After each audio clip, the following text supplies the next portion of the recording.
guys, I'm sure coming at you today in Raid Shadow Legends. I am not alone. I am joined by YST all the way from the UK. YST, what's up, bro? How you doing, man? How's it going, Ash? Long time no see. How you I'm been? gonna get better at my intros, man. I don't even know how tall you are. We're coming in at 5 foot. Wait, you guys use meters. You don't even use feet, do you? Yeah, no, 5 foot. 5 foot something. When you say how tall you are in the UK, do you go by feet or do you go by meters? Feet. Huh. Interesting. Depends who you are, I guess. I've always said like feet. You do kilometers, you do feet, and you do aluminum. Say aluminum? Aluminum. Wait! Why do you say it normal? It's not like I'm talking another language. I thought British people said it aluminum. Oh, see, there's a lot of things that don't meet the eye, Ash. But you do spell the like favorite with a U, correct? With a U. Yeah. Yeah. Okay, we could disagree on something at least. Anyway, guys, that's it for the video. Thank you for tuning in. And as always, guys, we have YST here because he told me something absolutely bonkers. He told me that one of his favorite legendaries, the most powerful legendary in the entire game, bar none. We gotta chill out. I think was his quote. I think that was his quote. I never said that. Never. It wasn't his quote, but he's really high on GUURDA, and he's like, dude, log on to my account. Look at me, I'm on the YST verse. I love it. He said, log on to my account, and I'm going to show you why GUURDA is a great champion. Is that fair to say? Yeah, I think she's a great champion. I feel like the issue with GUURDA BOGBREW, right, is where we get her in the game, for me. I feel like if we had GUURDA BOGBREW earlier, then everyone will get a tremendous value. But I feel like by the time you get GUURDA BOGBREW, everybody's already settled in their dungeon teams or their Doom Tower teams or whatever that may be. And then she just gets brushed under the rug, right, because you don't have the use for her anymore. But if you happen to pull her early or you're still looking to build a Poison Explosion team, I feel like she can definitely shine for many players that don't have like Battle Khazars or champions of that caliber. So I like that, man. I like that. I'm looking through your champion collection right now. Just trying to, do you have Snick Track? Oh, yeah, you do. You have Snick Track. Oh, cool. Man. I love Snick Track, my favorite. And I see that you've got Jingwan all built out and decked out too. I think I've made a terrible mistake. I'm not used to working with a partner. We're not partners. This is a marriage of convenience. I want a divorce and I'm keeping the kids. Let's try to stay on topic, Ash. Stay on topic. I agree with you 100%. I think that's a great point to bring up. It's when you get her, because we all get her for free eventually, right? But, you know, let's go over a kit really quickly here. So she has the debuff spread on the A1. Do you rely on the debuff spread at all in the way that you use her? I don't use her in that way, no. Okay. So the A2, AoE, weaken. After attacking, we're placing 2 poisons on all enemies without weakened debuffs, and these poisons can't be resisted or blocked.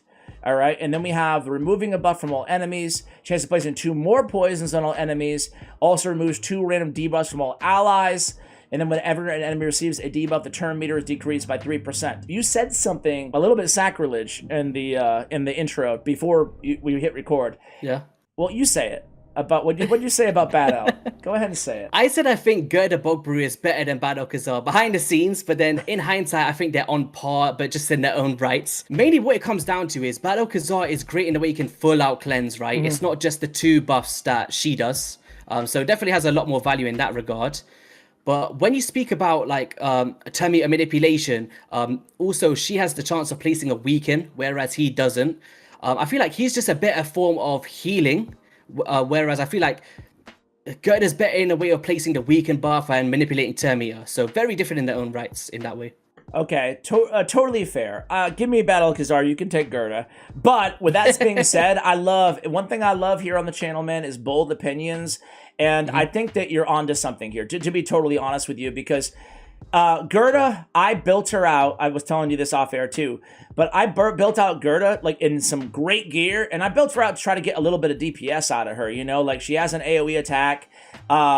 You know, I figured, you know what? Let's just go ahead and try to build her for a tiny bit of damage, and then plus the poison, she should be putting out some decent damage, and she just wasn't really. So you're using her in a more combust strategy. Talk to me about why. What if you had like who are you using her instead of? Let's just go look at one of your teams. How about that? What do you want? Yeah, so if we're headed to like my Ice Golem 25, I'm not doing the hard mode yet. I just love my Poison Explosion too much, and the hard mode doesn't take poison, so I couldn't do that. Ice Golem 25. Yeah, talk to me about this. Okay, I like this team. So this team, I used to have Battle Khazar, and it would take me about 1 minute 25 seconds. With GUURDA BOGBREW in the team, it cut it down by 20 seconds.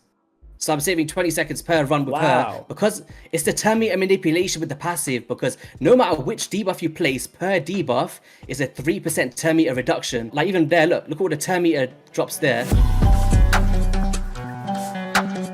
But in the boss phase, it's amazing, man. So boom, come through the combust, and she's just placing as well, so you don't get the affinity disadvantages, very similar to the Bad Alcazar. So coming through here, extension with the Dark Hill. On that A2, A2 ability, so it's weird how it's worded. It's a weird ability, right? If you don't land the weaken, then you'll land poisons instead, but yet you want poisons in a lot of cases, not the weaken. How are you building toward a lot of accuracy? We'll take a look at the build in just a moment here. Obviously you are, right? Yeah. Yeah, she's got a bunch of accuracy. She's got some resistance just to resist this, but at the same time, she doesn't. I'm not sure if she needs it because she does do a cleanse. I would recommend it, but as you see here, look at that. It's just the thing is, like, without the turn meter reduction with the Bad Alcazar, my allies was taking a hit before they can get all of their poisons out, the poison sensitivity and stuff, and that initial phase is allowing me to instantly get through this. Look at GUURDA go, man.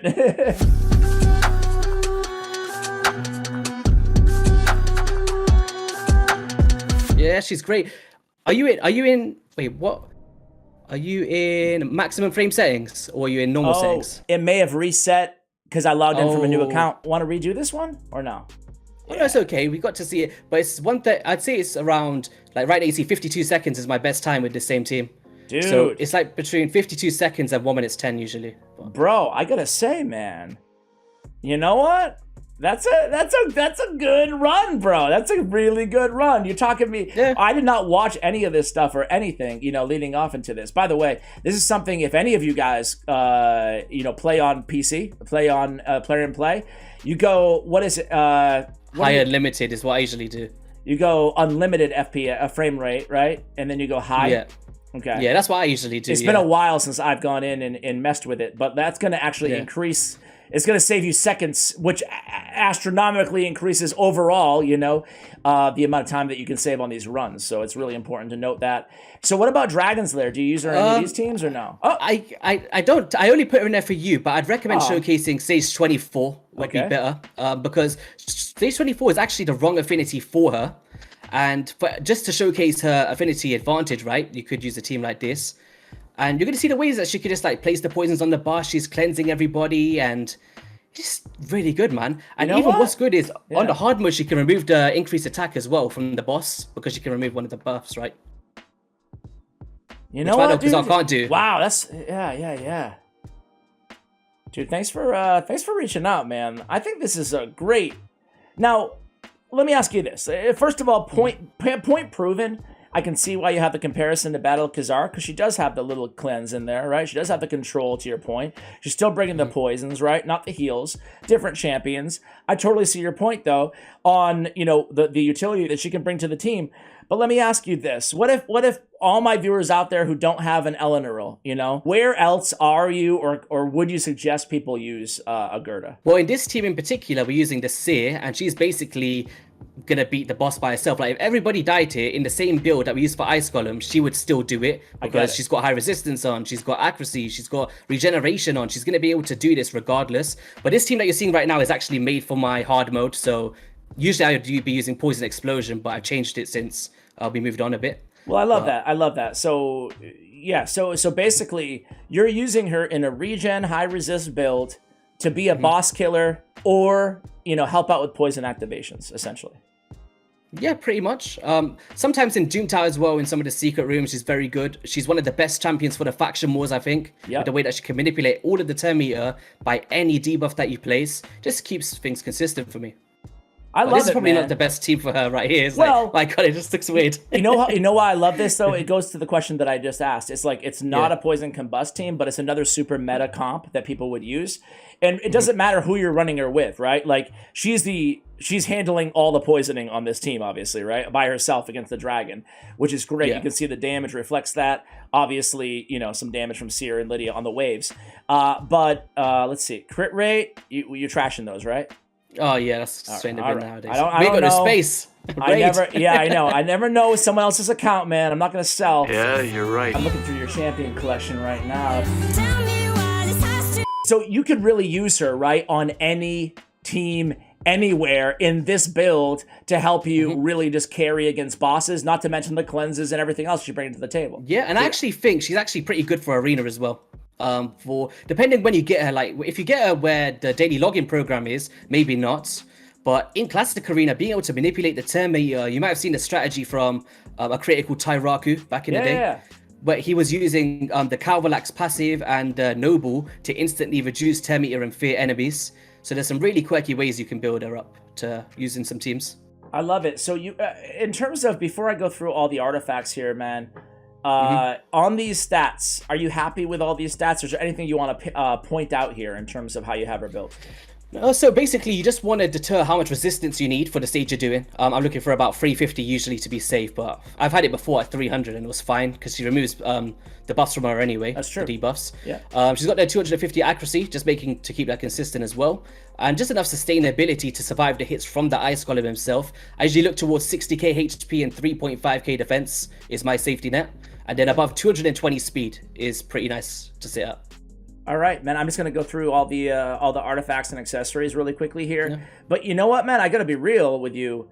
This is a very easy build. Like, these numbers are easy to... I could probably do this on my mini account, you know? Not sure about the regen gear on the mini account, but I could definitely... I mean, it's not like you're hitting 100k and saying, oh, it's so easy, you know, on the HP, you know?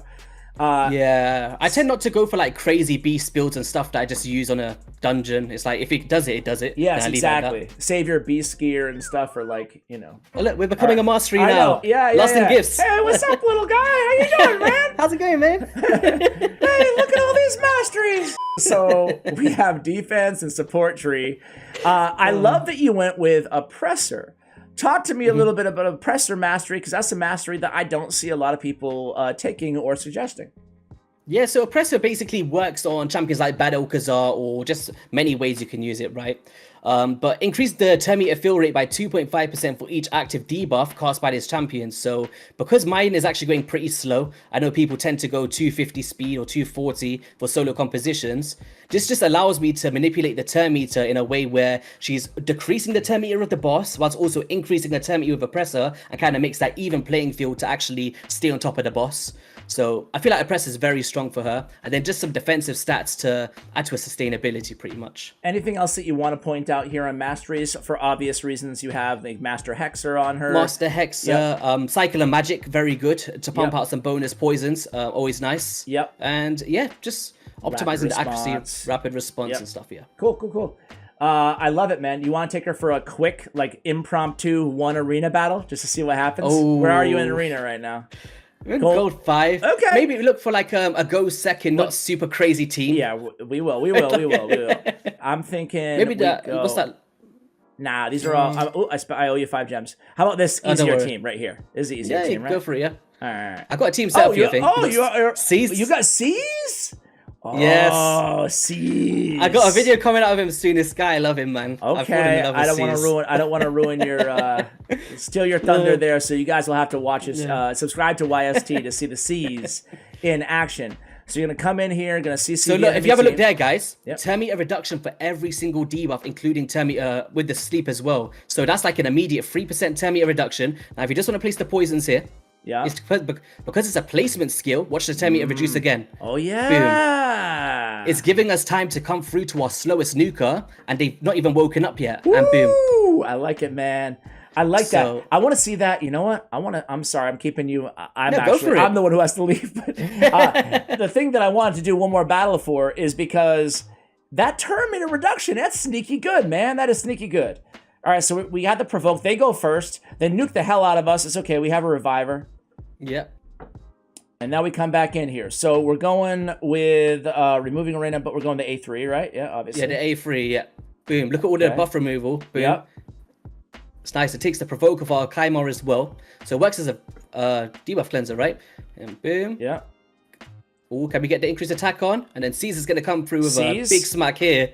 Oh. Gerda is Get a like, weaken I'm not on. done yet. True fear. Oh, the weaken would have been nice to amplify the damage. It would have been. But here we go. Sees, you got us? Oh, yeah. Oh. Dude, really fun, man. Hey, YST, thank you so much for coming on the channel, dude. We're going to do a collab on YST's channel as well, talking about some underrated epic champions. Thank you so much, bro. Oh, anytime. Appreciate you having me on to talk GUURDA. Yeah, Love dude. brew. You're a girl. Love I'm it. always going to associate you with GUURDA BOGBREW now. I don't know if that's a good or a bad thing, but I have to be totally honest with you.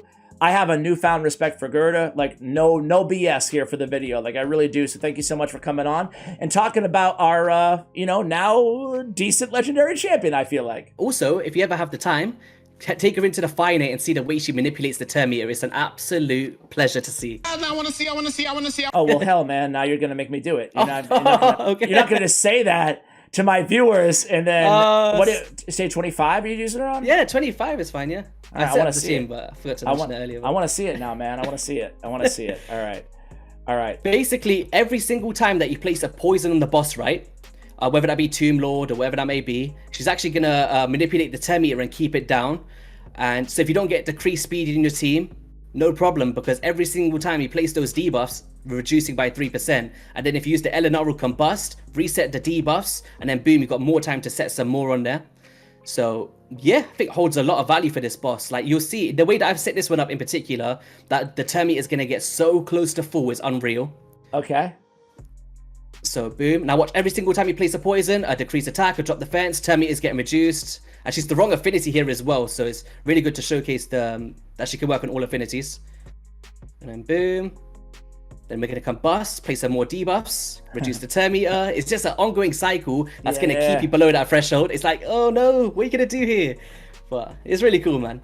Yeah, I'm on the edge of my seat here, man. I really love, dude, you're right, man. She's a dungeon boss.